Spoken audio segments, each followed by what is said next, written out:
we can actually just start the podcast like this if you're okay with that. I think that's a good laugh, Yeah. a good random conversation. Because why not? But it's like I don't know, but it's just always been like audio. Like for example, I remember the first time that someone commented on my video. It was like the audio quality isn't just there yet, Ross. You need a wee bit of tweaking. I'm like, okay, I'm learning, I'm learning. Yeah. Oh, it's a nightmare. Oh, dude, it's mental. It's just like there's always It's weird though because like sometimes you're just like you're the expert. This is the great thing having you on as well. It's just like you just wonder though. It's like you tweak it right, and then you play it back, and it sounds perfect. And then you press play for the main one, and then for some reason everything just falls off, and you're just like, "What's Yeah. going on?" Oh, yeah. It's ridiculous. So many things to go wrong. Yeah, it all adds up. But thank you so much, everyone. Thank you so much for tuning in. This is the Student Art Podcast. This is actually episode 81. So thank you, Chris, for coming on. We have Chris Lambert on the show. It's a pleasure having you on, dude. Thanks. It means a Thanks lot. for having me. And as always, folks, we're going to be diving into Chris's journey, and we're going to be talking about a variety of things. I know lots of people are tuning in right now, want to hear about his amazing artwork, so trust me, I'm going to be diving into that and geeking out about everything he's done because he makes incredible work. And with that said, we'll just take it from there. So first things first, Chris, tell us a wee bit about yourself, so what you do exactly, and we'll take it from there. Yeah, so currently environment artist at Counterplay Games, working on Godfall. So yeah, in the UK at the minute. So yeah, Things are going good. they are. Perfect. No, because that's always the thing. Because like when I was first, I was saying to you before the podcast went live, like I was doing my research as always, and the coolest thing, right? This is insane. Like first of all, you did teaching. So just like what made the switch? So when did the switch go from primary teaching to all of a sudden wanting to go down the route of doing 3D? Because like I know it's a big question, but it sounds so good. Well, yeah. So initially, I was doing music at college just because I was into music. I didn't really know what else to do, so I did that. And then everyone was going to uni, and I was like, oh, do I want to do music? And have some teachers in the family, so I was like, oh, well, teaching sounds good. I'll just change to teaching. And so I did that for like 2.5 years, something like that. And so I was like, yeah, this isn't for me. So I sort of finished doing that, and then I had about 6 years, and I was just like, I have no idea what I want to do with myself. Yeah. And I was doing delivery driving at the time, and I was like, surely there's something I can be into. There's some kind of career I want to get into. And then Far Cry 5 came out, and it came out with that like map editor. Oh boy, here we go. Yeah. So like, I don't know why, I was just so pumped for it. I was like, I can't wait. So it released at like midnight, and I was like, oh, I was straight on the map editor. I was like, oh, it's gonna be so cool. I had no like intention of. I just wanted to sort of put some stuff together. I just had things in my head. So I was like, oh, it's gonna be great. And I was listening. I was just like doing some maps, and I had a GDC talk on in the background, and they just randomly mentioned about not needing a degree to get into the industry, and I was just like sat back like, what? I couldn't believe it. I was like, no way. So I was like, hallelujah, here we go. Exactly. So I was doing like a bunch of research. Like, I could actually do this as a job. So then I just like went full pelt, like learning as much as humanly possible. So yeah, and then I was just like, right, I've got to do this as a career. This is like the thing I need to do. That's awesome, man. It's such a cool story, man, because like ever since like when I was like every time I'm going through people's artwork, I'm like checking, like you always see like when they posted it, and then I read the description. I was like, wait, reading about this, oh, making an awesome environment, really cool, and then boom, it hit me. It was like, he's been doing it for 2 years. I was like, wait, what? I was like, damn, this guy's been just making killer awesome work. And then the fact that I saw the story, I was like, even better, because like I love teaching, and but I understand it's like it was the shift and stuff, and like, that's the best thing about this story was the fact that you realize that like it's an opportunity, and like you just went full throttle. You took the opportunity and you went for it, and that's just so nice to see. Yeah. Because I had a lot of spare time. well, that's the thing though. Like you made the most of that time, and at the end of the day, like so many people, like every time, like I've done what? So this is episode 81, and the amount of people when they're saying like their story, like so many people say, and it makes so much sense, but everyone's saying that. Like they weren't aware that they could do this as a career. Yeah. And then it clicks, and then they realize like the fact that you said it was a GDC talk. What do you know? What talk it was? I can't, or do you remember? It was probably something random. Like, it was Yeah, something to do with like level art or level design, and it was yeah, just sort of like an off comment that they just brought up randomly. yeah. As when I did end up looking at, I think it's called a portfolio killer or killer portfolio. All right, okay, nice. Yeah, so then I sort of like started looking at that, like, all right, how can I build my portfolio? Yeah, So, but yeah, I can't actually remember what the initial one was though. yeah. No, that's really cool. So like when it comes to like obviously like the main question is like what got you started? So what was it like? I know you said it was like the editor and stuff, and we'll dive into that. But when it Mhm. comes to like environment art, was it always environment art that you wanted to do, or was it like first just experimenting, like you said, with like level design and just seeing what happens? Yeah, it was absolutely environment art that was like the thing I wanted to do, just like Mm-hmm. building environments because I think that's just something that I've always liked Yeah. in games, and I love when games sort of have environments where there's just everything kind of makes sense, Mm-hmm. everything kind of works together. Because I remember Witcher 3 is something that is a game that I absolutely love, and everything there just sort of like made sense, like where the farms were and where Yeah. like really like minute details, like things like drainage and things like this, that all just look so real and just Yeah. looks believable. And I just love all those like little details. So yeah, being able to sort of like do that myself was just something I was like really looking forward to doing. So Yeah, no, that's awesome. No, because that's always the thing about environment art. Because that's what I do as well. And it's just like you see, even in your articles and in your artwork, like there's so much thought put into it. Like I'm talking like thought, it just mind blow. It just I was speechless. It's so good. It's brilliant, and it's like so nice to see. Like when you're describing your artwork and seeing the detail and seeing how you think about things. Like one of the really nice things that I was reading about through your research stage was this is for both of your pieces, but you were like researching about what plants grow in the UK beside like the rocks and stuff, and why would it happen, and like how would it be like set out, if you know what I mean.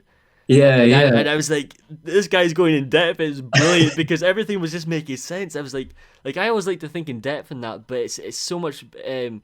Like you start thinking, wait, I'm actually thinking in depth enough because like when I saw your piece, it was just like there's so many different things that made the piece feel real, and it was just so nice to see. And that's what we'll dive into as well.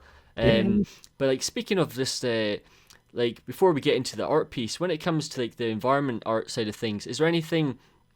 I guess that you learned through obviously you had to do it self taught, etc. Mhm. What was like the main things you learned through your experience of just trial and error? I think something I found that was quite helpful was being okay with just not understanding something. Mm-hmm. So especially when I was like just starting out, when I was like, okay, I have to do this, you sort of like open up Blender for the first time, and it's like, where is anything? I don't know. I don't even know how to make a box or Yeah. anything. But like it's and you get like tutorials and stuff like this, and they're sort of saying words that I have no idea what they mean and stuff like this. So I think it was time just to sort of sit back and just be okay with just not knowing what's happening. Mm-hmm. Get to the end of like tutorial, you've got something that's great, and then you'll do another tutorial. Maybe they'll bring up that other word you've heard before. It's like, oh, so maybe that means this, and then like slowly you start to like put little bits together and sort of like build up from there, rather than trying to fully understand one thing like Mm-hmm. right at the beginning. Um, just sort of understand that you will get there eventually and understand it. And there's still tons of stuff that I don't know and that I'm Yeah. looking forward to understanding. Um, but yeah, I don't think you should put yourself down or like stop doing something just because you don't sort of like understand something quite yet. Just like be okay with not getting it straight away, and yeah, because I think that helped me a lot.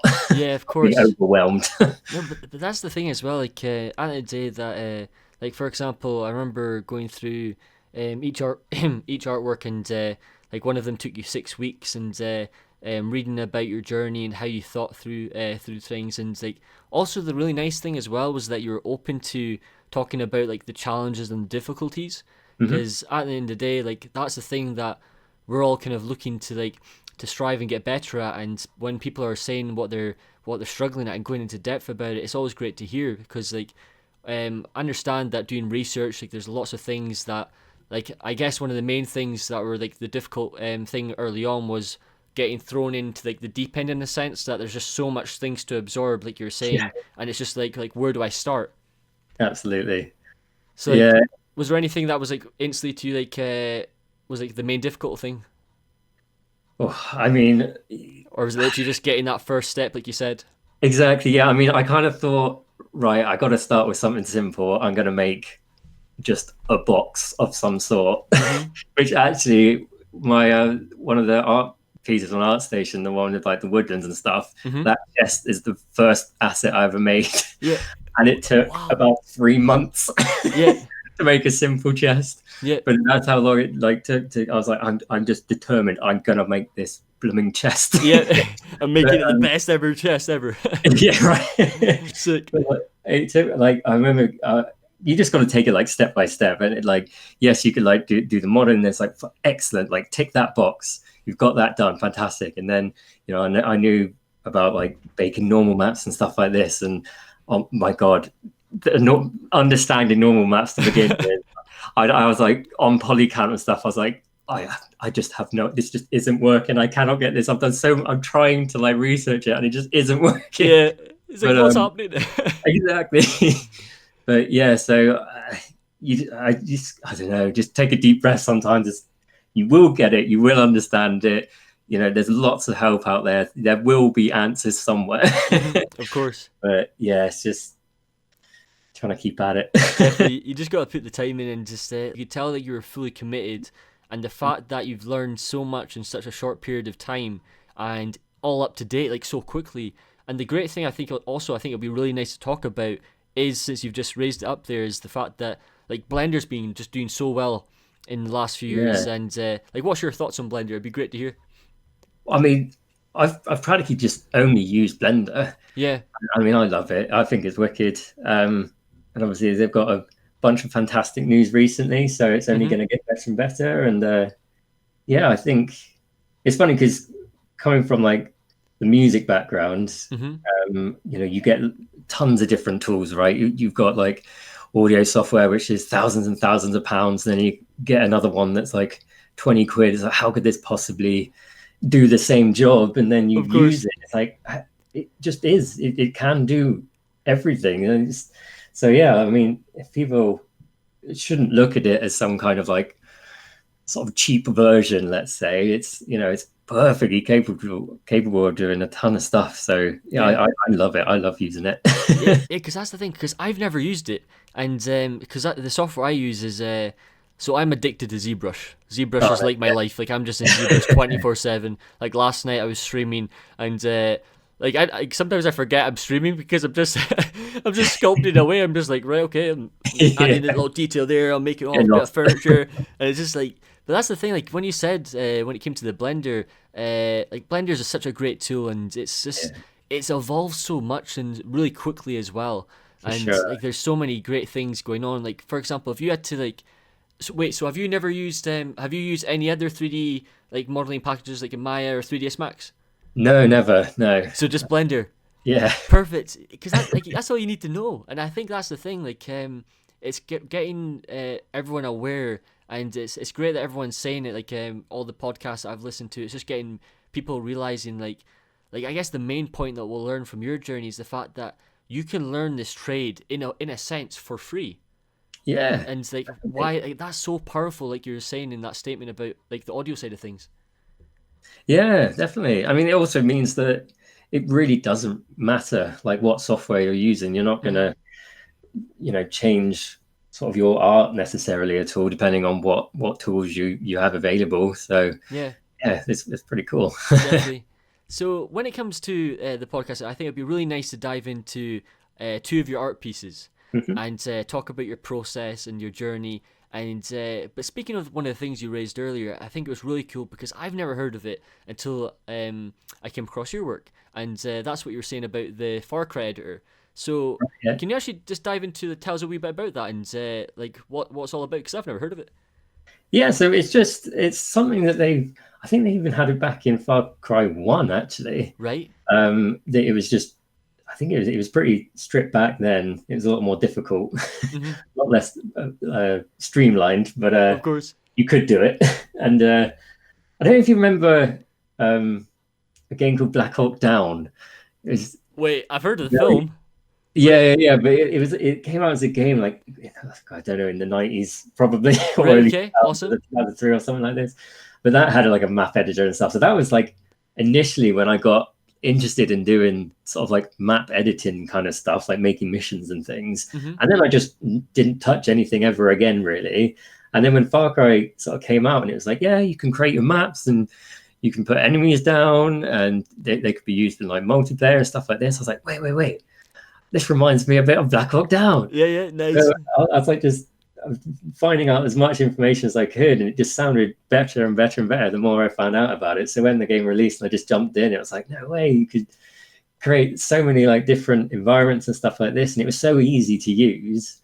It was a really good sort of introduction to, I don't know, like level art, let's say, because it was so simple. Everything was just there that I didn't really need to. I mean, you don't need to have anything sort of technical to do that. Yeah. So it was just really fun just to put everything together and like sort of understand like player pathing and stuff like this, like what things to put where, and that was really good. Whereas like if I was to boot up Unreal for the first time, I'd probably be overwhelmed, think can't do this, and then definitely. I might have just given up.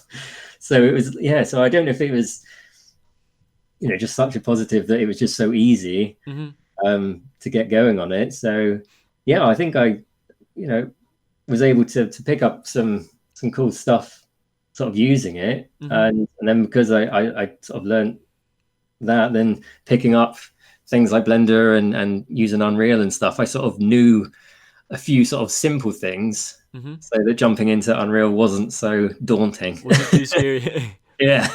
That's the amazing thing. So that's like, this is why this is going to be such an interesting podcast already, because like the fact that, so the way it sounds so obvious, right, when you think about it. So when I step back and think about this, what I'm about to say, it makes so much sense. But basically what you're doing in the editor is like you have lots of props, I guess, and you can just have control of everything.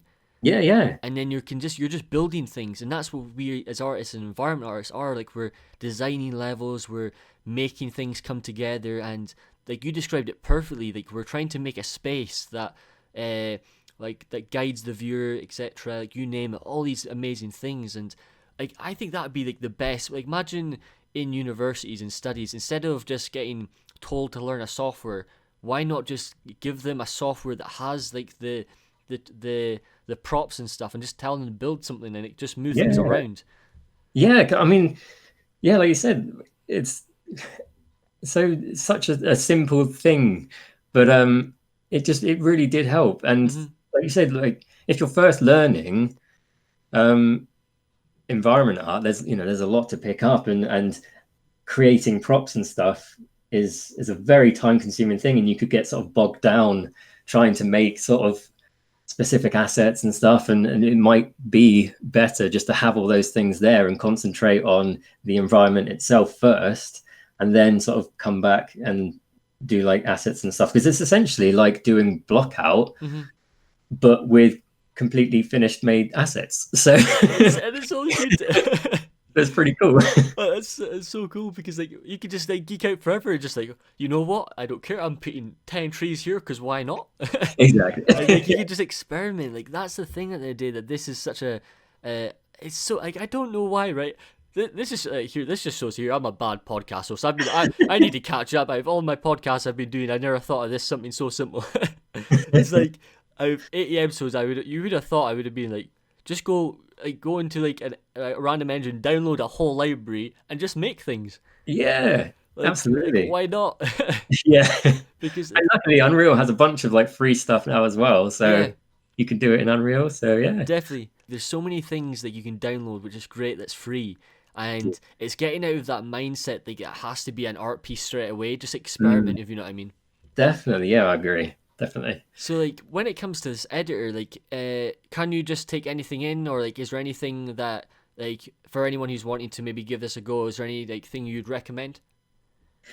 I mean, it's a contained sort of software, I guess. Like, you can't sort of put your own assets in it and stuff. It's only you've got the assets that are from, I think it's not just assets from Far Cry 5. It's I think they had a few from other games and stuff like this. I think they even put in some assets from Assassin's Creed Origins, I All think. right, wow. Yeah, so luckily you've got loads of like different props for different kind of environments, let's say, that you want to do. So yeah, it's pretty open to experiment. Yeah, definitely. Yes, like I did. Like that's one thing I completely recommend, and I really hope like that'd be a really nice thing. Like I've always wanted to try and get an audience of lecturers trying to listen into the podcast, etc.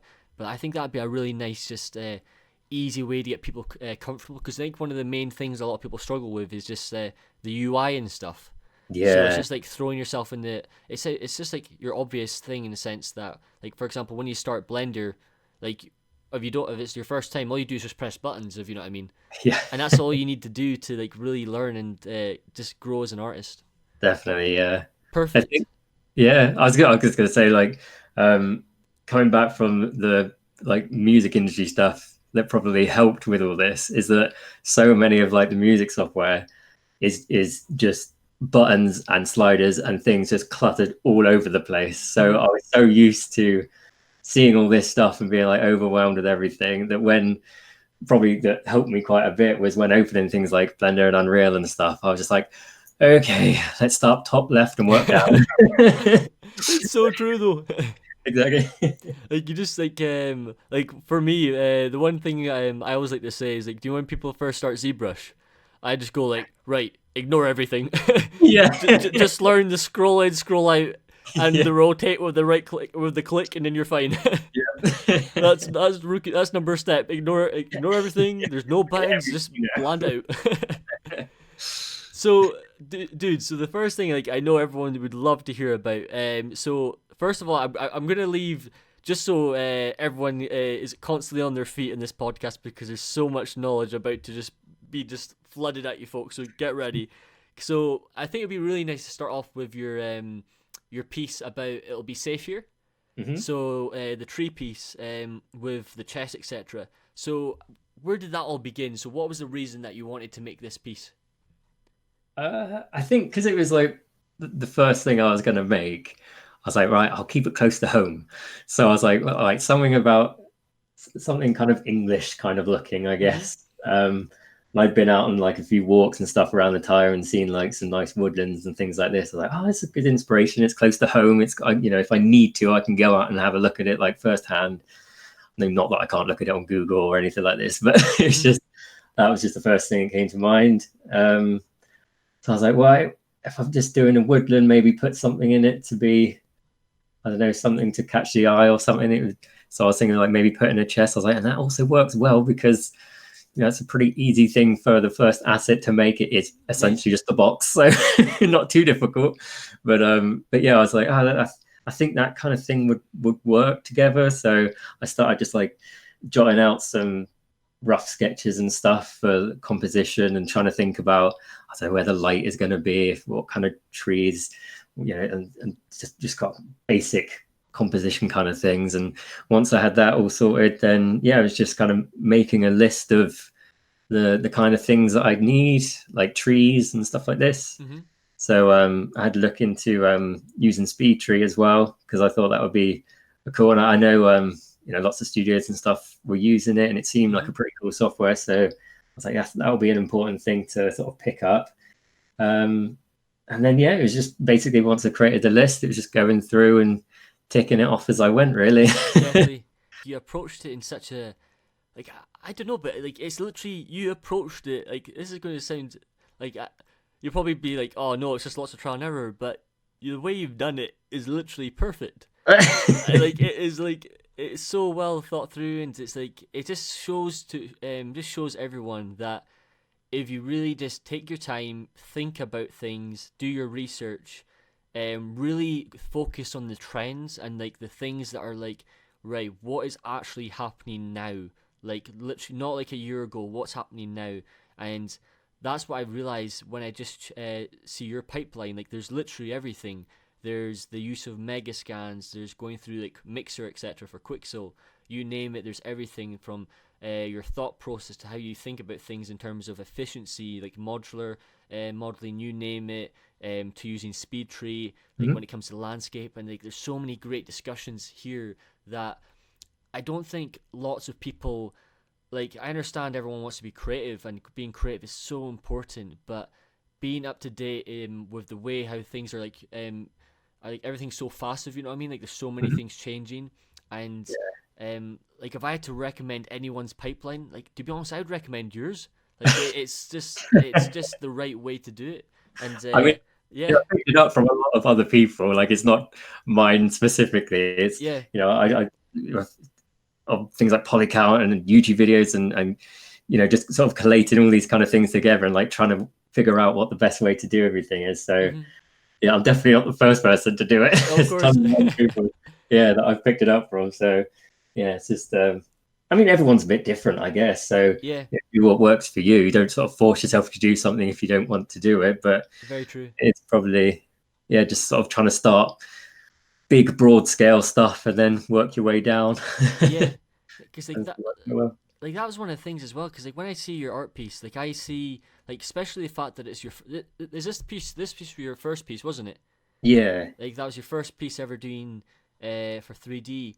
Was like when you first started out, were you purely just thinking of to make a piece, or were like was quality in mind? Because like the quality is insanely detailed, and like was that like what was it your goals?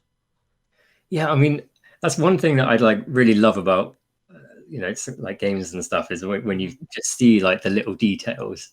And because I just seen so many in games and stuff, I was like, oh, I'd love to put some little touches here and there. And so I like trying to look up, like you said, like certain trees and like, well, maybe the grass wouldn't grow here because the sun wouldn't hit it as much. Oh, nice. Like things like this, like just trying to figure stuff out, and also like not to like assume too many things because I was like assuming, I don't know, I can't remember now, but and I was like, oh, I better just like double check that, and I look online, it's like, oh, yeah, no, that isn't real, that isn't a Yeah. thing. So yeah, it was just trying to find out as much information as possible, and it's interesting at the same time. You find things out like I know this is like swapping onto the other piece, but Yeah, with far away. with like the like Middle Eastern village and stuff, I was just looking up just a ton of images, and it was interesting to see like little things like kettles and stuff that you'd see, and I was like, I see this like kettle design everywhere. hmm It's just like really just an interesting thing. It's like maybe that's a cultural thing, or so sometimes like through the like research, it can obviously help your art, but you can find some cool, interesting things at the same time. So Yeah. No, because yeah. like both of your pieces, like they literally like they make so much sense and everything. Like the one thing that I think is so amazing to see, especially well in both pieces, but especially in your latest piece, is the fact that it doesn't feel 3D in the sense that you've like do you know when you see lots of people who are starting out, like they'll have everything so flat, Mhm. or like everything is so clean, or so like it has either an element of uncanny element to it, or like it just wouldn't feel like it's that perfect that it doesn't feel real, if you know what I Sure. mean. And then when I'm seeing like the walls of like your second piece, etc., and how the ground variation in the landscape, like there's no um element of it being new, if you know what I mean. Mm. Yeah, and that is really comes down to like referencing stuff hmm because it helps so much. Um, so like at the start of that project, I was just constantly just looking up images, and every now and again you see something that's like, oh, like let's say like the wall on like the left, like the brick, like the clay or whatever is like hmm broken away at the bottom. I just saw that somewhere. I was like, oh, that's so cool. Yeah, yeah, I want to put that in it. That would be a cool little thing. And like there's again bringing up drainage ditches. I don't know why I like them so much, but hey, they're awesome. Why not? We'll roll with it. This is cool. yeah. It's environment. We love it. I've ever seen this like really dank, dark old alleyway that's like really run down, but it had these like drainage. Like, oh yeah, it just makes sense because it will run away, hmm and just like, and so it's not like I came up with the idea or anything. It's finding out all these like awesome images. And like, oh, that'd be wicked. Put that in, and oh, I see they hang up bottles on the side of windows. Excellent, I'll do that. Nice. So yeah, it's if you're searching for sort of stuff for like ideas and things, like it is so helpful. It helped me a bunch. So Yeah. yeah, it's really good. Because it's like it's so obvious, and like I can't stress it enough, but it goes such a long way how important just planning things are, and actually giving it the time. And people are like tuning in. It's just like, yes, oh, I understand, I get it, but it's like when you realize someone who, like, for example, when you see your work and compare it to, like, for example, when I compare your work compared to my work, like your work is just on a whole other level, and it's so great to see because it's just like it shows what I need to think of in terms of, right, how does this texture make more sense? Like how do I make sure I don't get carried away? Like I think that's one thing. Like did you ever get carried away? Like were you ever like, wait, I better wait, calm down, slow down there on that detail, maybe remove that decal or whatever? Was there any time that you were just like, wait, actually let's just strip it back a wee bit? Yeah, there was I was working on this I think it's for something else. But I was working on this like it's like a telephone pole, right? Mm-hmm. And I was like, oh yeah, we'll get all the textures done. It's like, oh, trying to work out on like the metal and like the little rusty bits and like it dripping down from like the pole and stuff like this. And then I put it in the scene and it's in the dark, it's in the shadow, and you can't see any of it. I Yeah. was like, Oh, come on. Oh. well, wait, I should have realized that, shouldn't I? Yeah. So yeah, I think that's again, that's what's great about things like blocking scenes out to begin with, Mm-hmm. is knowing what is and isn't going to be seen. Like how like creating a list of like, okay, this definitely doesn't need to be like high poly or anything like this. Like I can get away with this being pretty simple, Mm-hmm. and that's definitely something that I've sort of stumbled across, and put way too much time in like these tiny assets that really you can't see and would be perfectly fine if they were just done fast. Mm-hmm.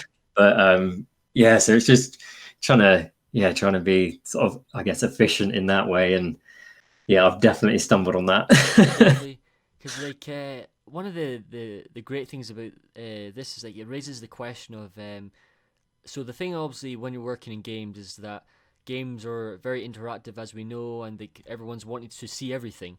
Yeah. So it's knowing when to, like you said, when to put detail, when to just strip it back, and like you name it. There's certain ways to cheat certain things, or to maybe cheat's not the word, but you know what I mean. Try to be smart with your decision making. Yeah. But like that's the thing. So like, what would you say was like I know you said there about for like for example, like the first one is like maybe like you're only taking a camera shot from one angle. Is there any other thing that stood out to you of when to dial it back? Is there anything that you think, or is there any elements in the environment that you think, you know what, I can just keep that simple?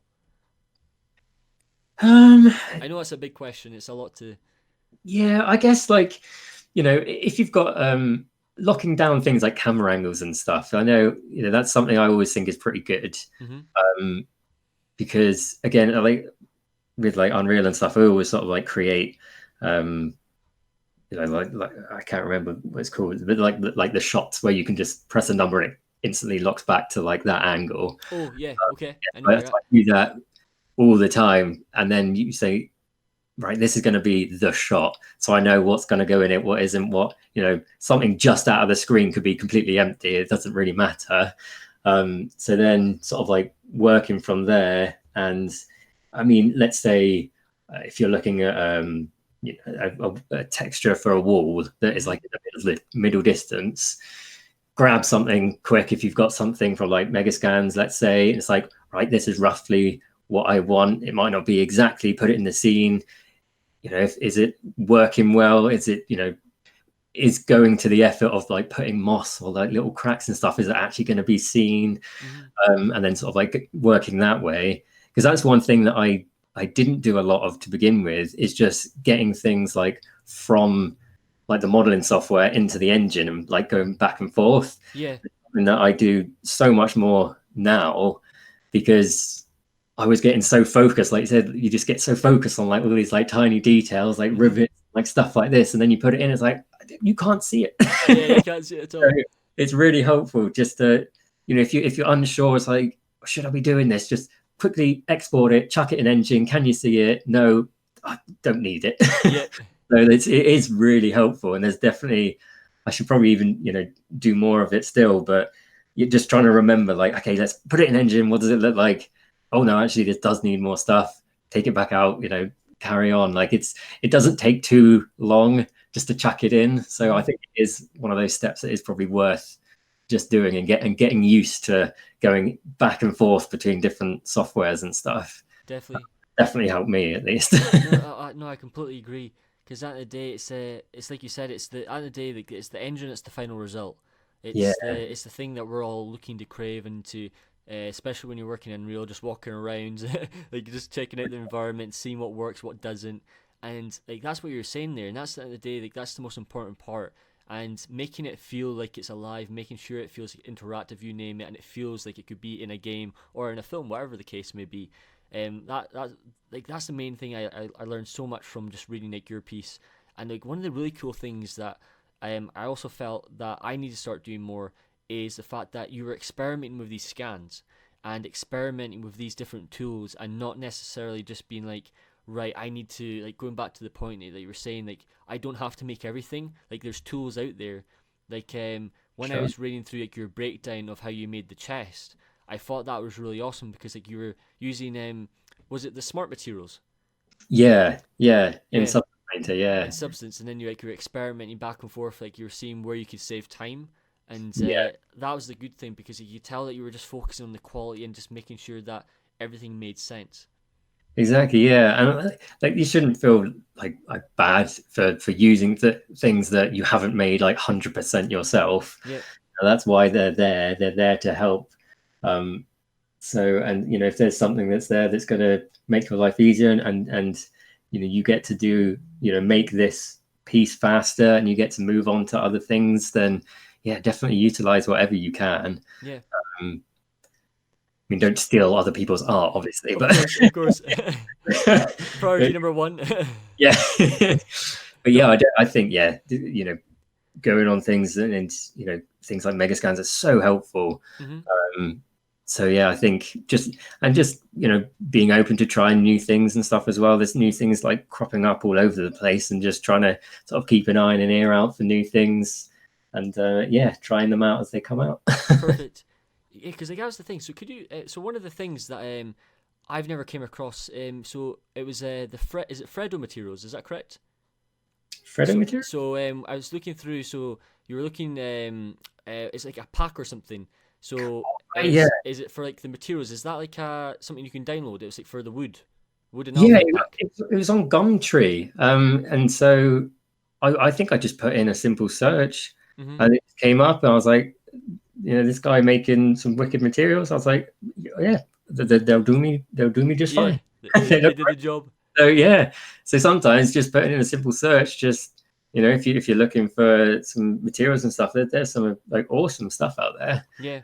Um, you don't always have to think, right, I need a new material, time to boot up Substance Designer, and if you don't know it that well, and taking sort of like weeks or months to try to like perfect it, and there might be something just there that does the job perfectly, and Mm-hmm. you can concentrate on other things. So It's yeah, but that's always been the thing. It's always been like uh, we know as artists, like a lot of people like ownership in terms of people like to say, "Oh, I did this and that," but it's like I always like to say this point because it's so crucial when it comes to the term environment artist. Because when you say the word environment artist, you have to remember that there's a word hidden in the middle called production, and you can't forget that. It's the thing that's the most important. As obvious as it sounds, you have to realize like there's so many ways to make an art piece really good, and like all the different things that you do in your pipeline, like there's so many different things that most importantly is efficient, and it's really nice to see.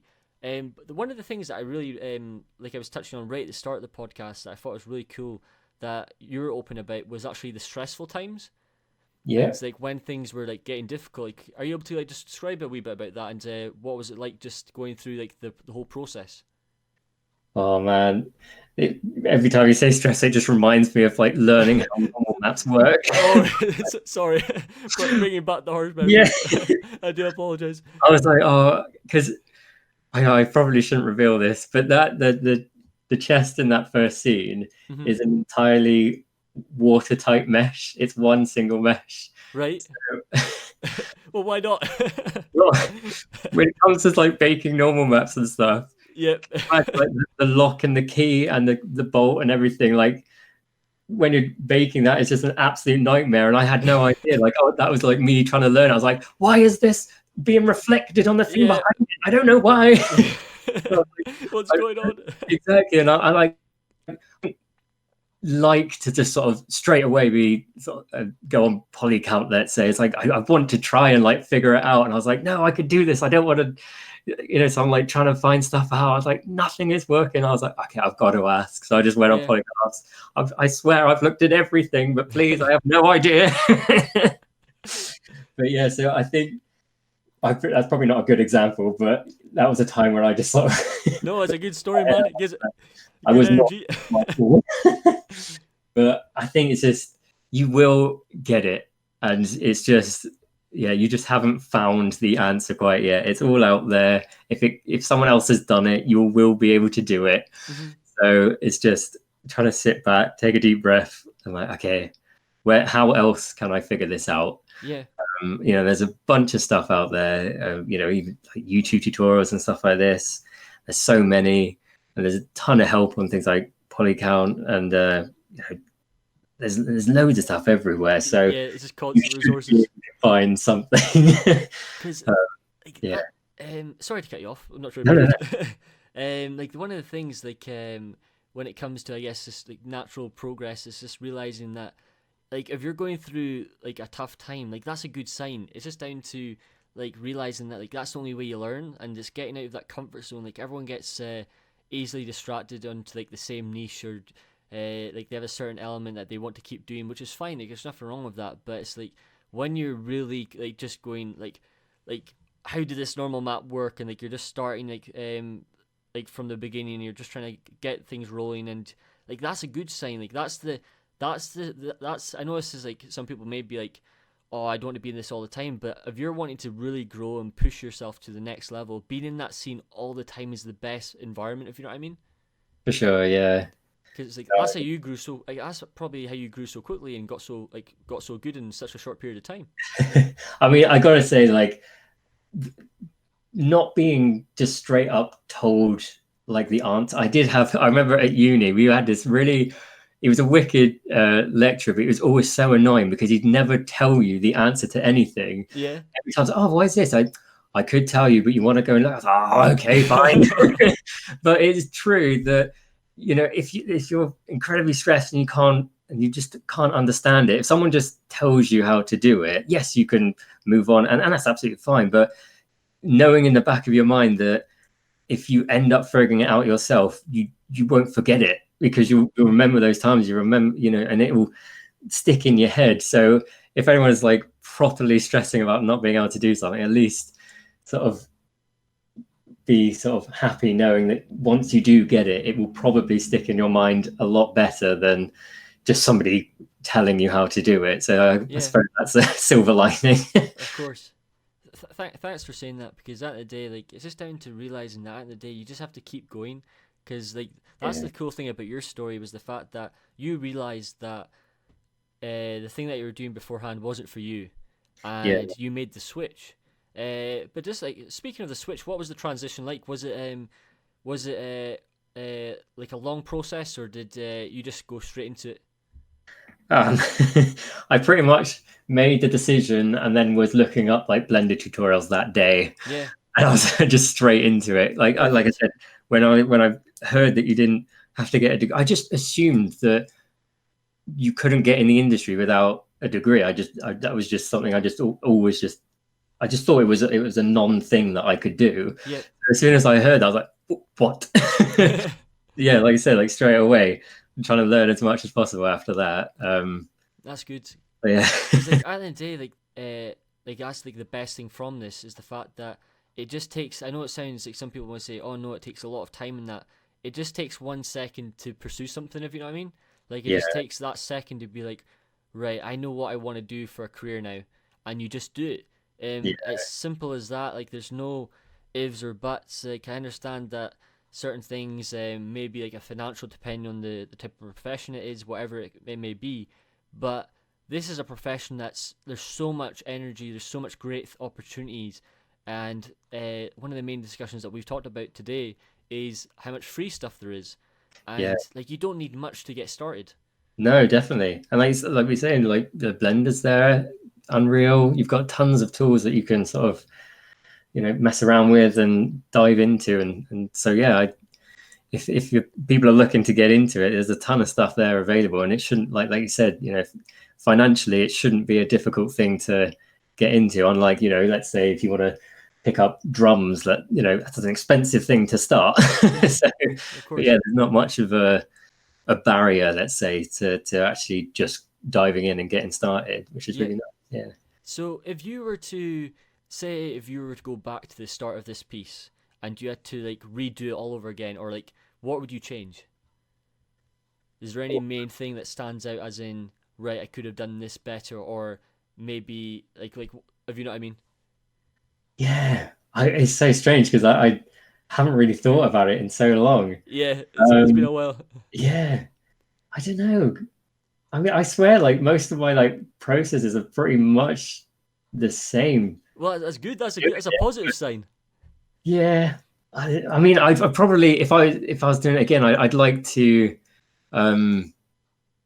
probably try and look at the modular buildings a bit better, because I kind of just didn't really know what I was doing, so I just kind of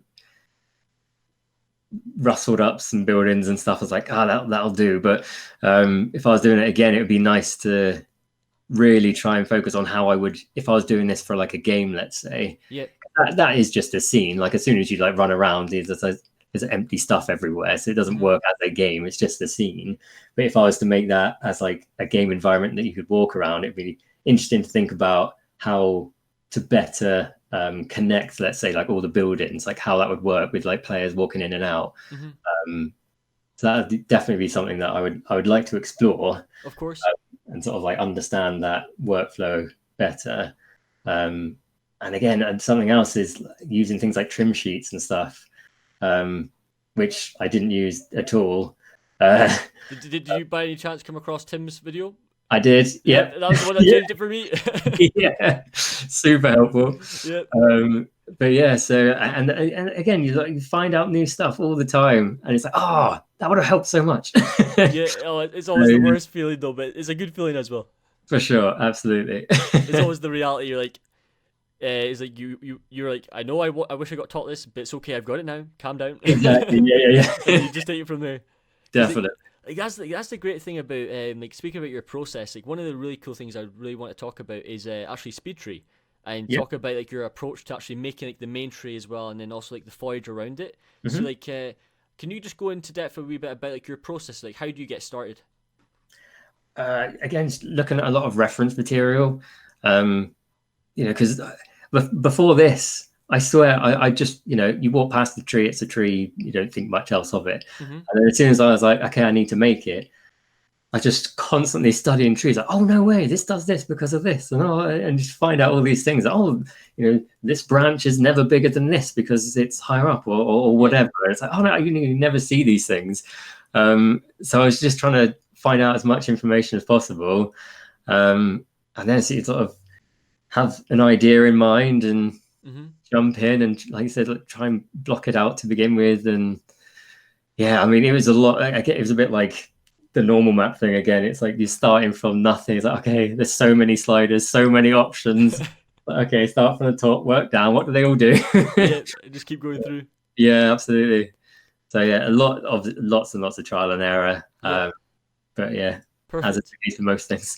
Because like one of the things like I was reading through was so originally you're making the main tree for the first scene, and you were trying to get the poly count. Like you're experimenting with the poly count because originally I think you said it was 42,000 polygons.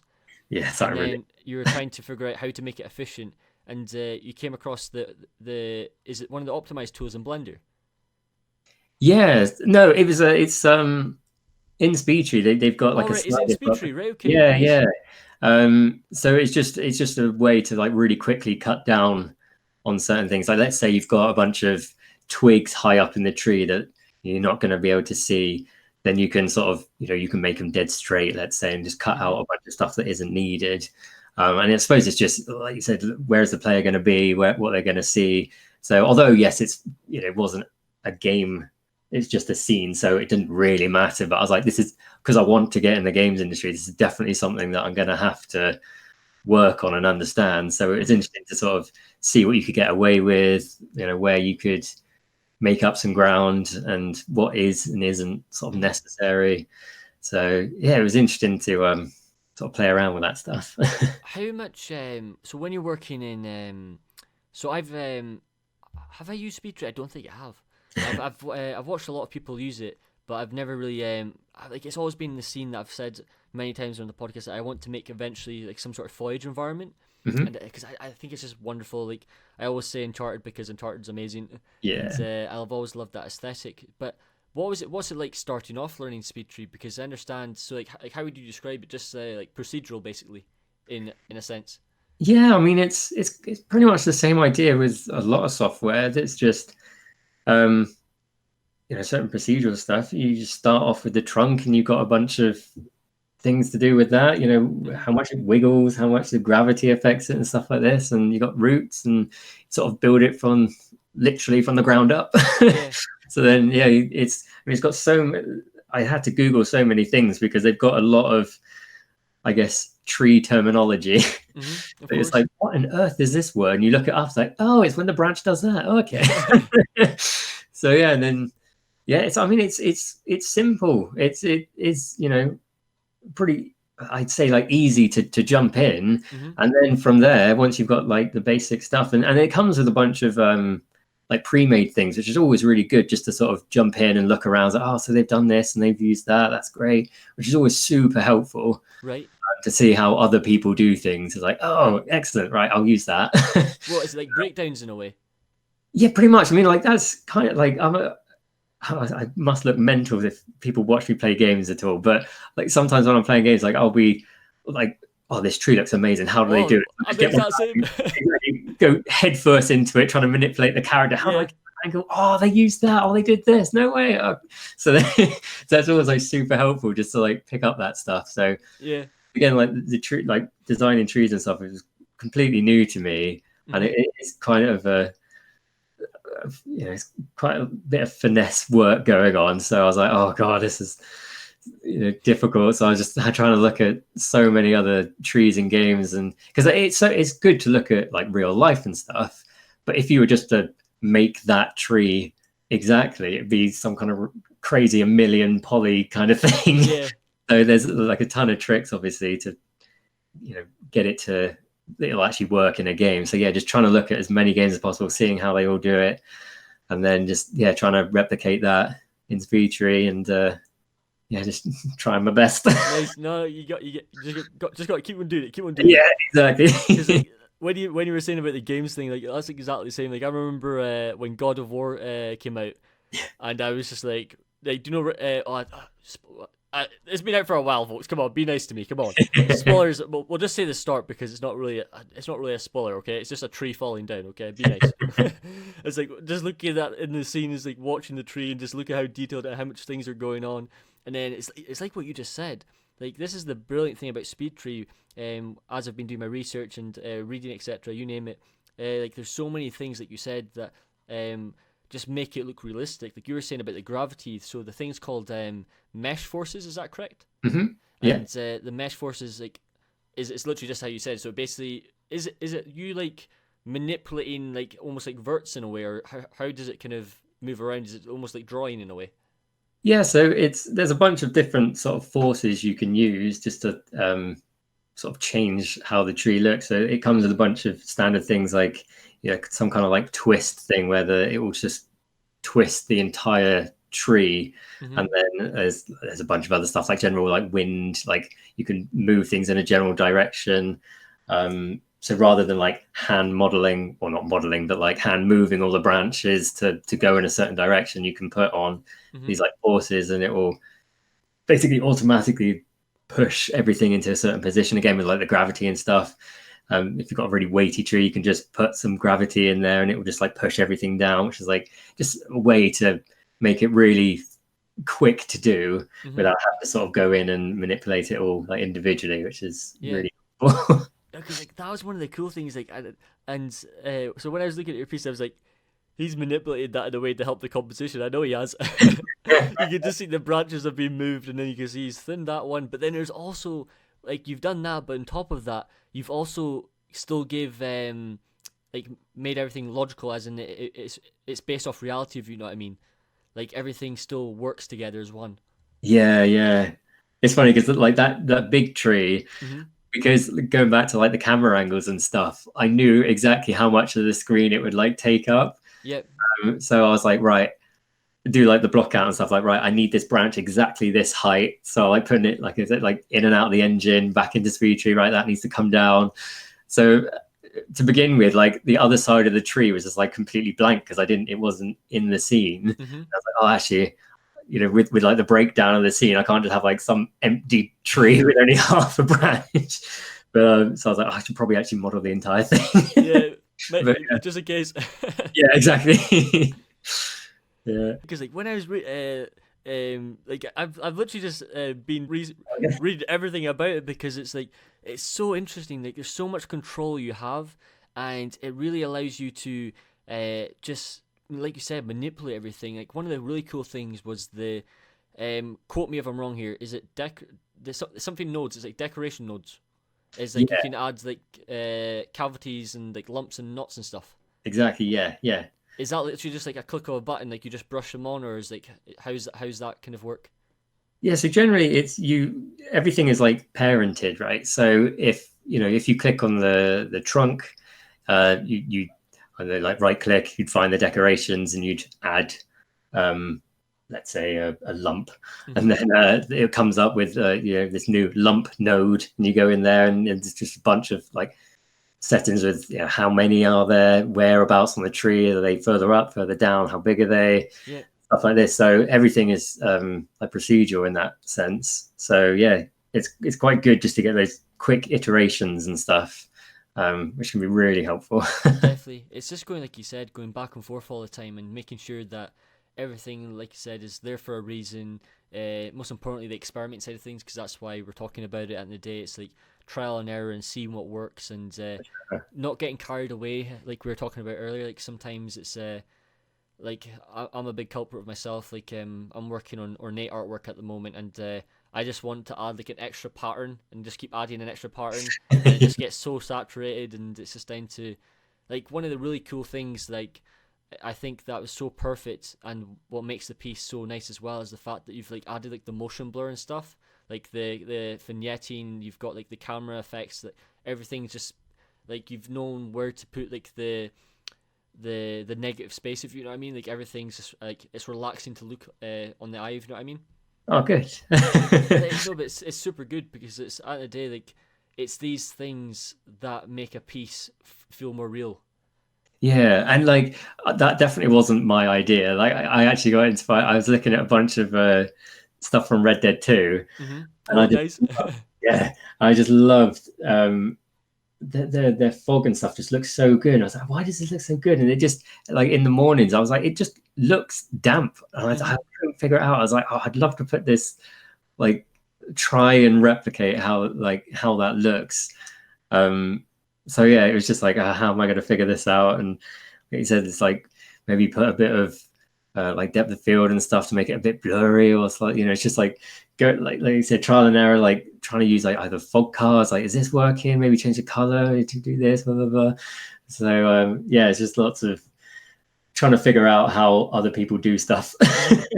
Well, you said something really cool there. So, like, when it comes to like the fog card, did you say fog cards?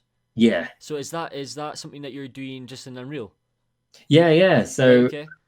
I think there was Unreal have they've got those like projects that you can open up, and it's got a bunch of things that you can use in it. I can't remember what it's called, but they had like God rays and stuff like this that you could use.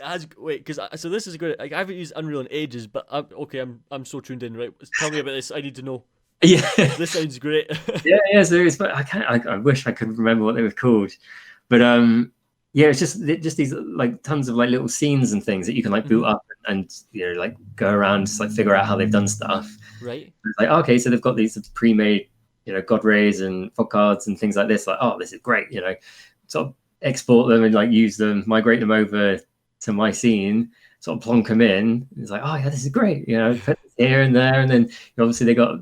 I love like just tweaking stuff, and it came with all the options. Oh, what does this do? Slide this. Oh, that makes it go dark. This changes the color. And oh, I can put that over here. And like, you know, the good thing about what I actually used that card for, which wasn't actually fog, was some kind of like you could tint it dark.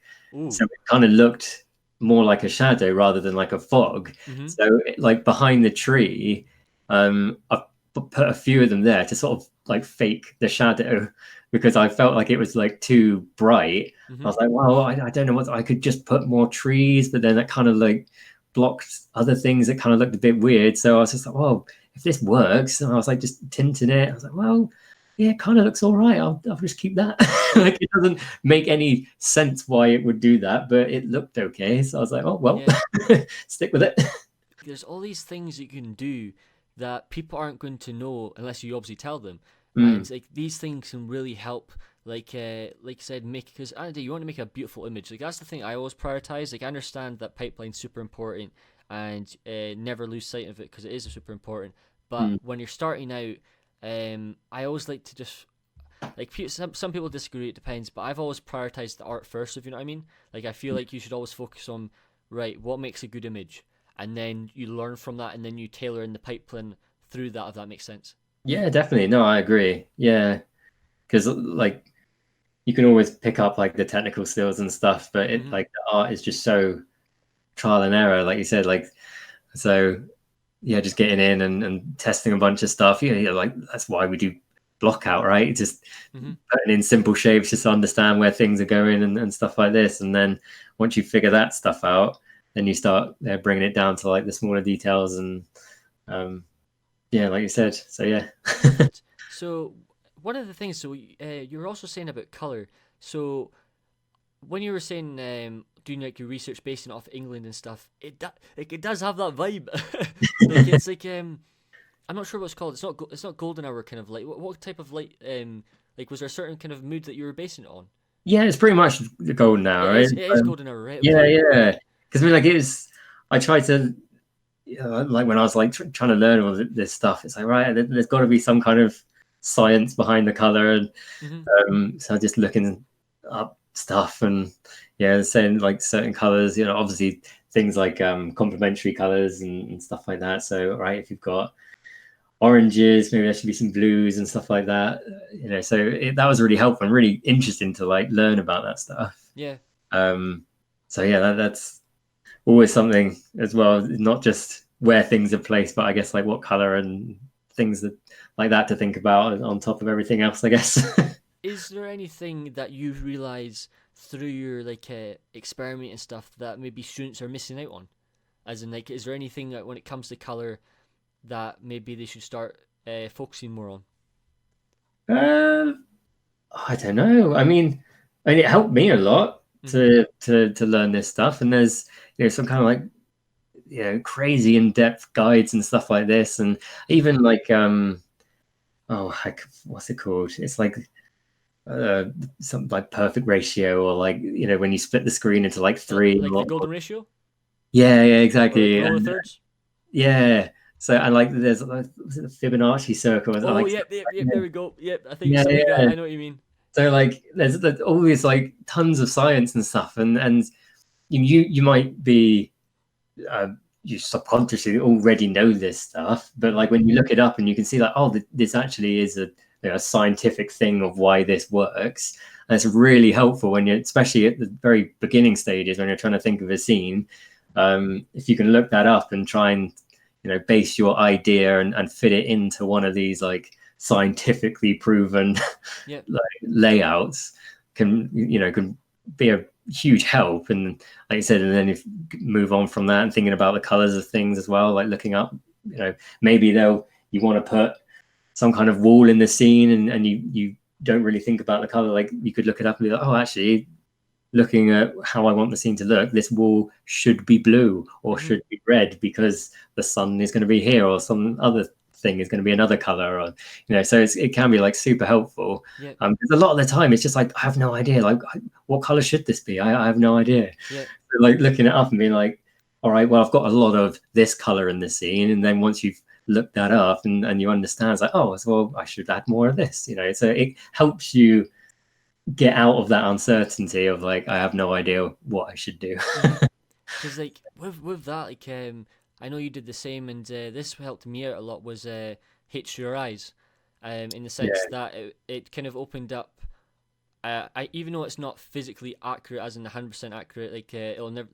I don't personally think there is such thing as 100% accurate lighting, because obviously light, it's just light. Like there's so much to learn. Very There's like I was talking to incredible great guest Jay on the podcast, and he does like Luke Dev work for his school, and he's always been trying to figure out the best way to explain lighting, and he was actually saying that use like HDRI for experimenting and trying out different things. However, don't always prioritize that as the light, as in a lot of people just throw it in, if you know what I mean, and they don't get what's going on. Like when you're saying there about try out, see what colors work, understand the theory behind things, but most importantly, like obviously like rotate around the scene and stuff, but know what's going on. Like figure out what's happening to each material, and like for example, you've got the chest in the scene, so what's going on with the metals, you name it, the wood, all these different things. Like how's the light going to react based off the time of day, like you're saying. Like there's all these things that you can learn through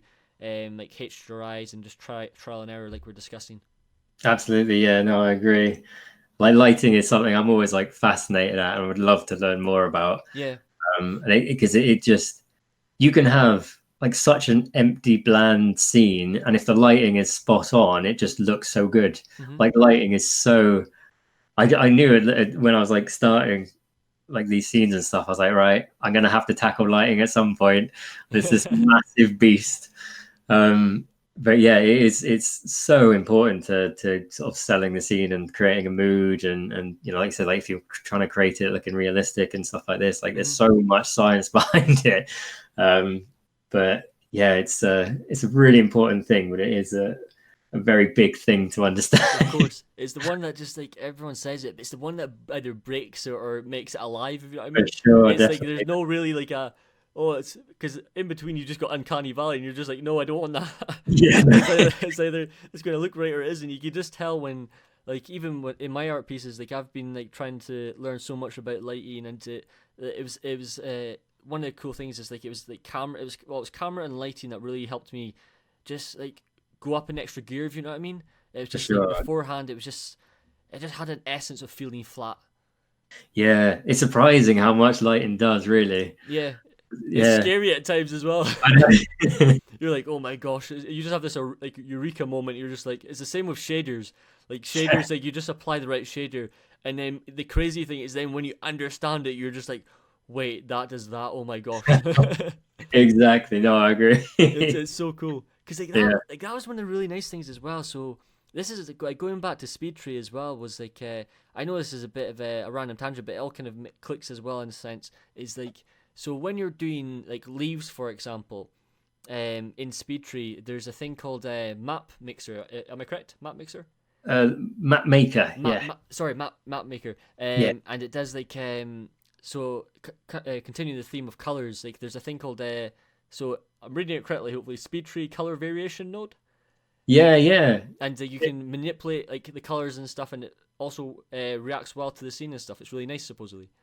Yeah, so it's a good sort of quick way to get a bunch of color variation. I think you can choose what kind of colors to tint everything. So let's say if you've got an autumn tree, you could pick some like browns, reds, oranges, yellows, stuff like this, and you can tweak how much influence that has on each leaf or each leaf card. So it's a really good way to get some of that variation in. Yeah.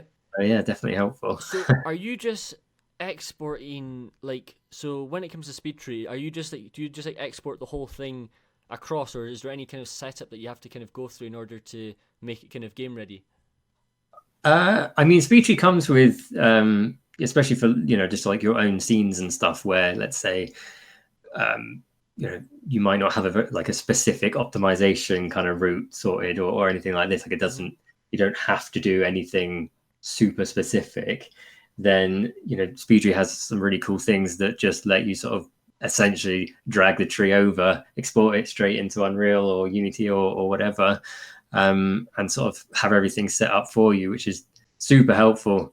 If you, especially if you're just getting started with that stuff, just to have it just sorted for you. Yeah. It's, it's similar to like Megascans and stuff. Like the stuff is just there, and it just goes straight in and it works. So yeah, super helpful. That's cool. Like, what? Actually, that was the perfect timing because that goes into my next question. Because speaking of Megascans, so that's actually been like the trend for the last few podcasts. Because I've just been trying to get that kind of whole theme out as much as people, so they can actually start diving into it a lot more. Like, what's your thoughts on the whole world of Megascans, and like, have you had to like kind of describe its process, and like what's like the advantages of using Megascans? I know we've kind of briefly touched on it as well.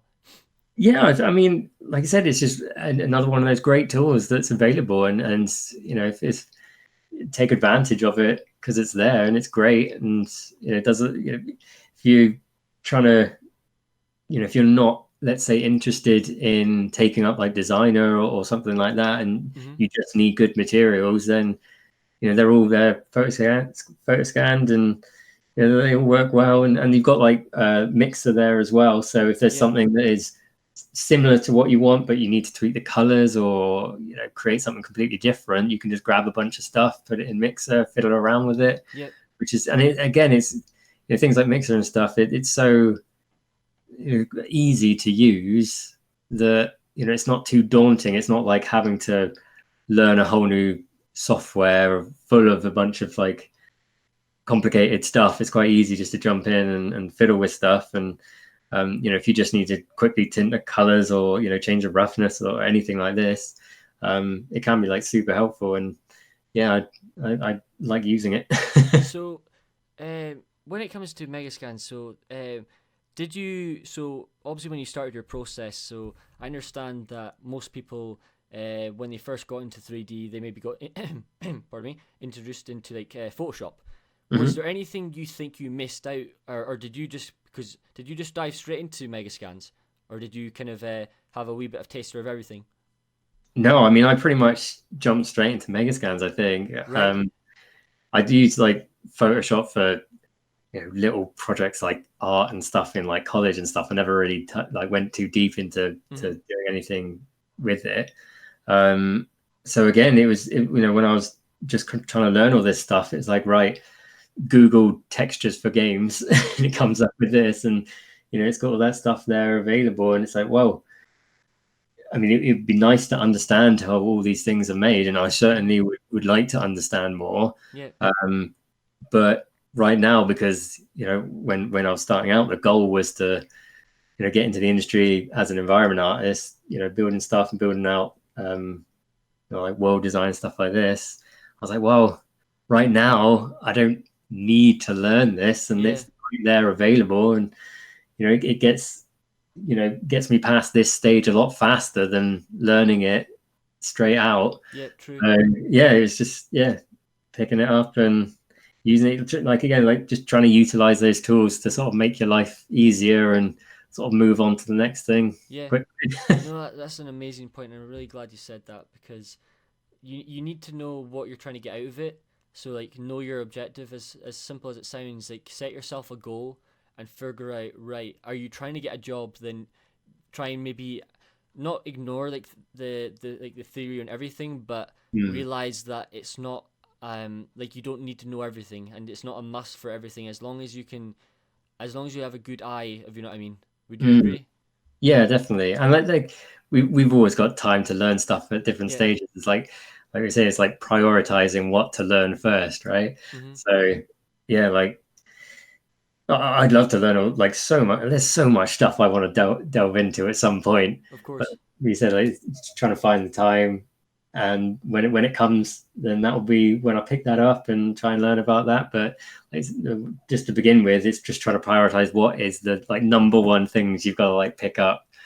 And then if it's not on that list, then you're probably fine with just sort of somewhat skipping it, let's say, and then it's perfectly fine to come back at a later stage and learn it then. So yeah, completely agree. I think that's a great point to finish that part of the podcast, because I feel like at the end of the day that how can I say? Everyone always gets so many. Like for example, say me doing these podcasts. Like there's so many podcasts and there's so many content out there that some people like they get hit with so much information they don't know where to start. And then they just have to realize though it's like if they just take that step back and just figure out what do I really need to show, and it's like if you're like so basically in the way you described it there, and it's what I completely agree with as well. It's just like do what you need to do to get that first step, that hurdle over. So getting into the industry, if you know what I mean. So whether it's just getting an image to a high quality that people can show that you can do the technical stuff, and that there's that trust there, get that across, and then after that, take it from there and do it step at a time. Because there's so much, like you said, that you can learn anytime you want. But when it comes to at the day, everyone is tuning in. It's always like everyone's looking for that dream job. Realize it's a balancing act and making sure you're organized. And they organize.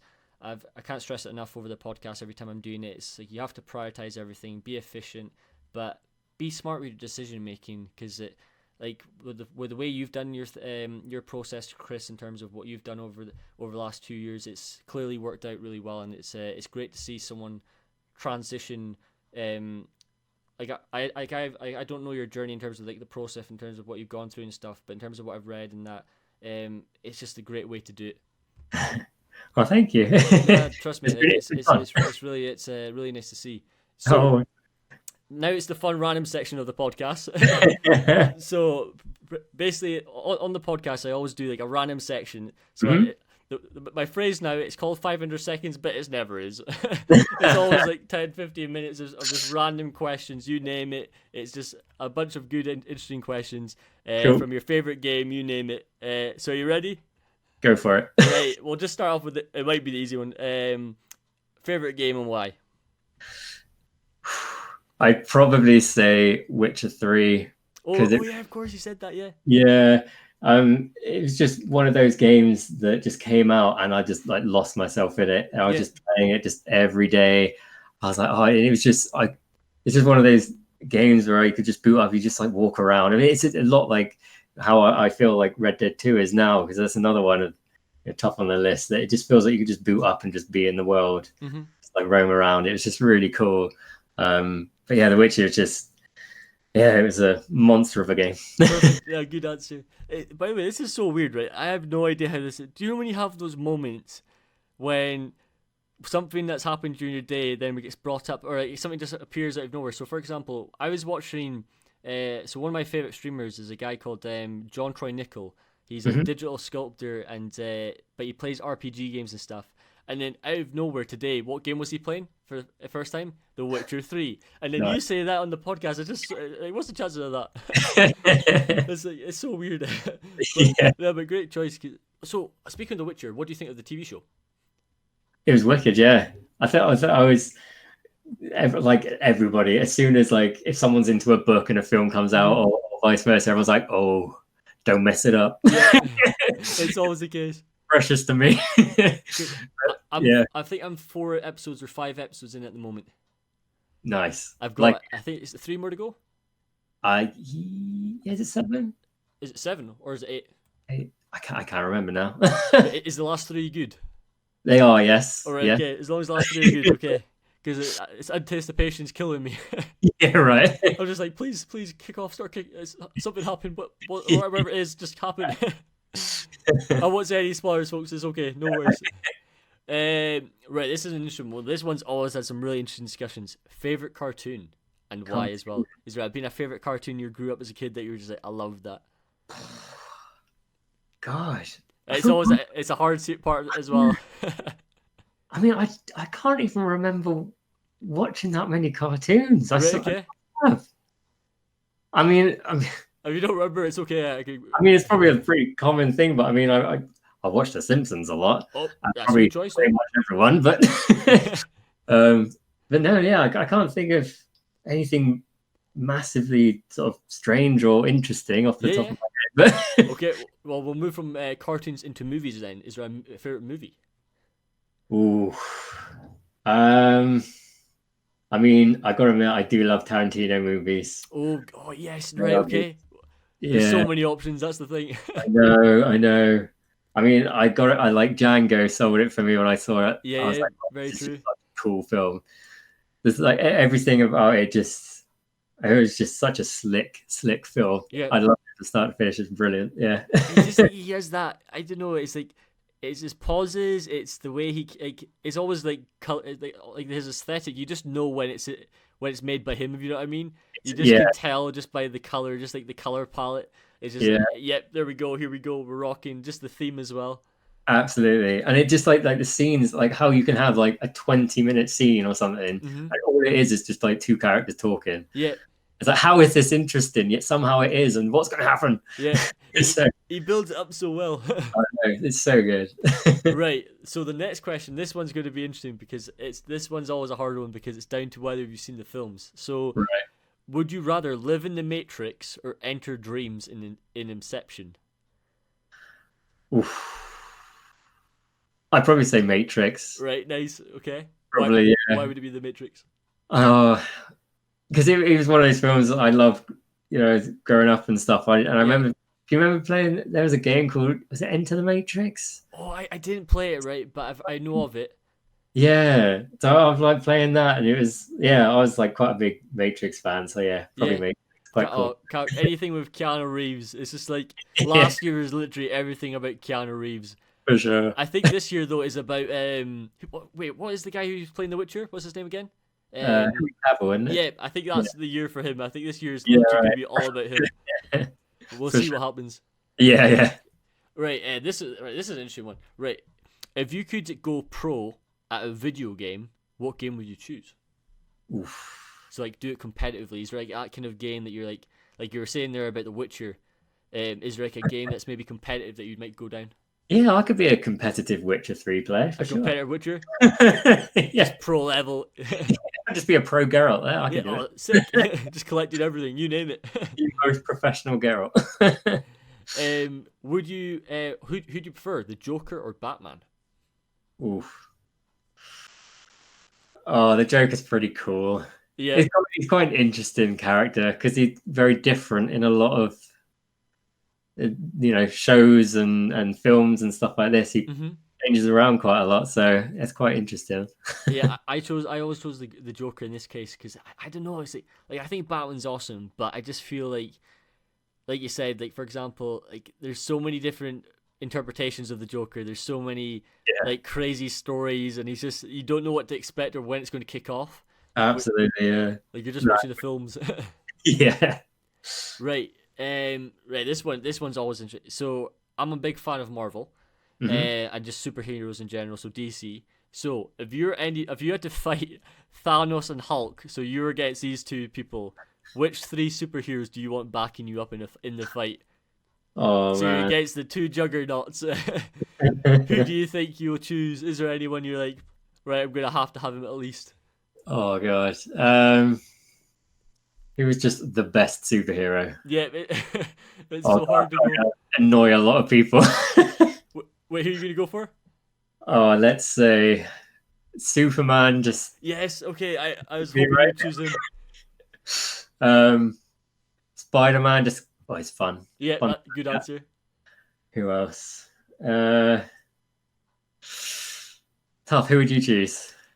So I asked a similar question to Ryan on the podcast, and he said Wolverine, Nice. and I was thinking like, well, then again, so there's one guy. So remember the guy, the Thing, the orange guy. All right. Yeah. Yeah. So in Yeah. Fantastic Four. Yeah. So he's one of those guys who he doesn't care who he's going up against. He just keeps going. So he'll just keep fighting the Hulk even if he's getting beat up. So like if Hulk's just like throwing him around, he's just gonna keep fighting anyway. So he'll hopefully bore the Hulk to death.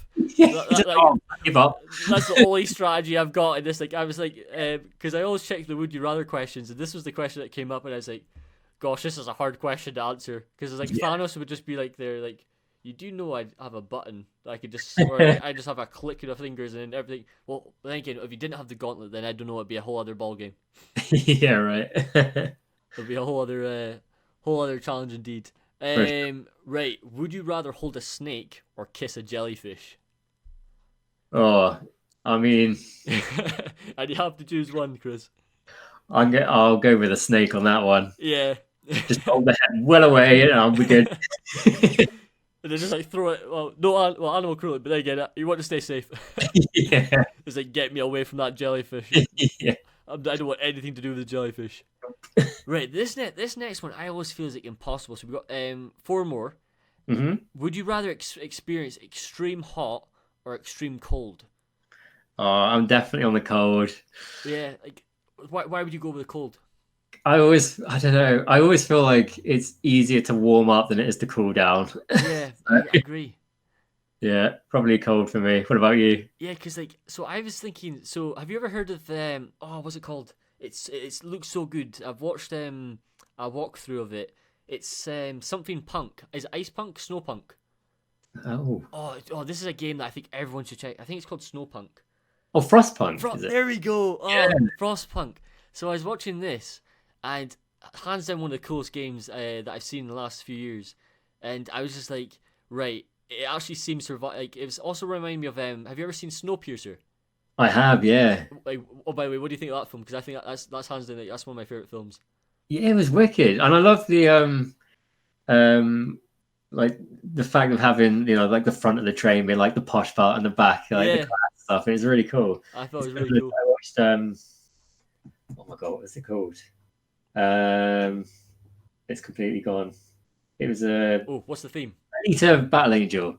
That was it. I watched that. Oh, yeah, And good that was film. like, 'cause it was like a similar thing with like the higher ups being literally above you, and it's a similar to like in the film Elysium as well. Hmm. Like yeah, it's just like an interesting world. It's Yeah. quite No, it's a good story because no, that I didn't realize like those three are actually exactly the same. It's like they have that, like you said, like the floating world in Elysium. It's like, is it a circle world, like a circle, like sort of a yeah, robotic kind of, I don't know what you call it, but you know what I mean. yeah, for sure. And then, but Alita, that's a good film. I can't wait to. I think, don't quote me, but because I have no idea what's going to happen. But I think they said it was might be 23 for the next film. Really, oh, it's ages. I know that's the thing. It was so good. Like when I saw the ending, like what did you think of the ending? Obviously, we won't say these spoilers, but Yeah, because I remember, I swear someone like told me that it was like a really long film. hmm So I was like, okay, so I was like getting ready for a long film, and I don't want to like look at where I am in the film. I'll just watch it. I don't want to look at the timeline. yeah, So I was just like watching it, and then it got to this bit. I was like, all right, without spoiling, I'll be prepared for the next bit. And yeah, then I was like, what? A long, long film. I'm yeah. not ready for the next bit, and then like no.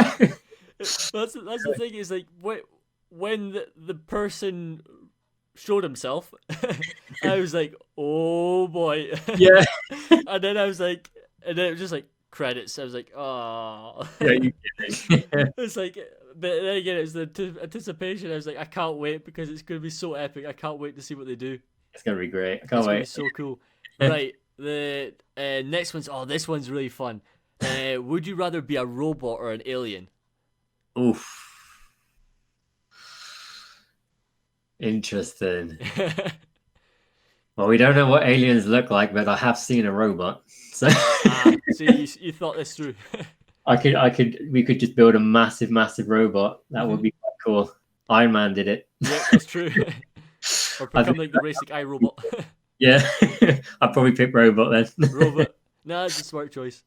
Okay, next one.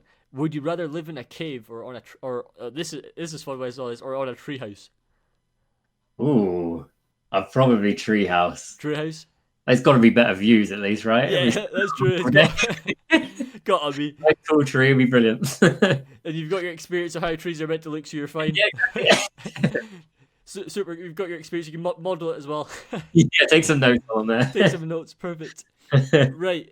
So this is the last question. So I've got, changing it up for today for the last question. I normally have the same question every time on the podcast, but I was like, you know what? Let's change it up. So, what's one thing from a futuristic movie you would like to see happening now? For example, like flying cars or something. Is there anything that you think would be really cool that you wish you could experience it right now? Oof.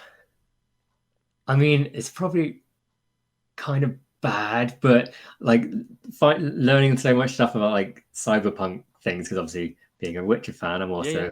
looking forward to cyberpunk and like just finding out stuff about that. And it would be interesting. I don't know ethical wise, but interesting to have like modifications, let's say, that like Oh, that's a cool like answer.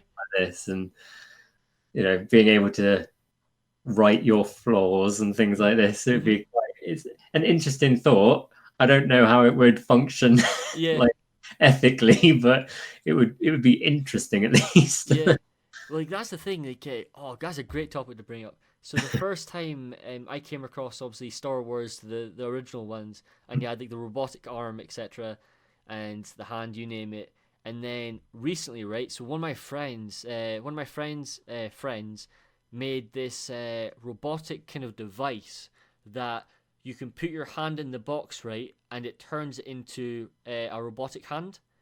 Oh no So way. it's VR, and it went trending. So it went 100,000 people retweeted it, Oh gosh. and so you can literally move the hand, and you can see everything, all the muscle groups and everything, No and way. it's used to obviously help for like future of like robotics. Oh, that'd So, be so wicked. like imagine being able to like doing what you said there is like you just put your like I don't know your whole body and you just scan yourself and you can see it all in robotic form. Yeah, see everything that's wrong. Like, okay, fix that. Yeah, that'd be so cool. Oh, Yeah. that's a fun topic to finish the podcast on. Dude, thank you so much for coming on the podcast. It's been Thank an you. absolute pleasure having you on the show. That's And been great. Thank you for having me. anytime, it's been an absolute pleasure. Everyone who's tuning in, make sure to check out his work. Give him a follow. You'll be seeing his work as the podcast has been going on. So you've been seeing everything, the breakdowns, you name it. You would have seen it. If you guys are tuning on YouTube, don't forget to subscribe. Make sure to smash the like button, and as always, turn on notifications to be notified every single week when the video is live. And with that said, folks, we'll see you guys in the next episode. Thanks for listening.